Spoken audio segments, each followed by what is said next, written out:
90 लाख मतदारांना मतदान करू दिलं नाही. अशामध्ये अनेक पद्धतीने मतदानापासून बाजूला ठेवलं तरी देखील ममता बॅनर्जी यांनी चांगली लढत दिली, अशी प्रतिक्रिया राष्ट्रवादी शरद पवार गटाचे आमदार रोहित पवार यांनी पश्चिम बंगालच्या भाजपा आघाडीवर दिले.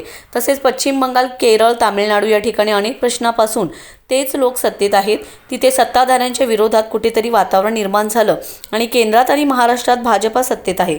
त्यामुळे त्यांना आता जल्लोष करू द्या, पण येणाऱ्या निवडणुकीत महाराष्ट्र आणि देशातील जनता भाजपाला योग्य उत्तर देतील, असं विधान देखील आमदार रोहित पवार यांनी केले. ते सांगलीच्या घोगाव या ठिकाणी बोलत होते. समजून घ्या, पश्चिम बंगालमध्ये 90 लाख मतदारांना मतदान करून दिलं नाही. 15% मतदारांना इलेक्शनच्या प्रक्रियेतून असंवैधानिक पद्धतीने बाहेर ठेवण्यात आलं. तरीसुद्धा ममता दीदीने तिथे चांगली फाईट दिली. 15 वर्ष ममता दीदी तिथे सत्तेत आहेत. DMK आपण जर तामिळनाडू मध्ये बघितलं तर 10 वर्ष ते सत्तेत आहेत.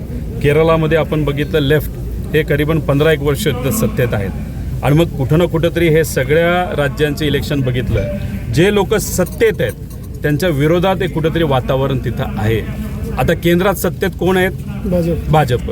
राज्यात सत्तेत कोण आहेत? भाजप. म्हणजे कुठंतरी जे लोक सत्तेत आहेत त्याच्या विरोधात एक लोकांचं वातावरण तिथं दिसतंय. ठीक आहे, आता त्यांना जल्लोष करू द्या, पण महाराष्ट्राचे लोक आणि देशाचे लोक येणाऱ्या इलेक्शनमध्ये नक्कीच योग्य असा निर्णय त्या ठिकाणी देतील.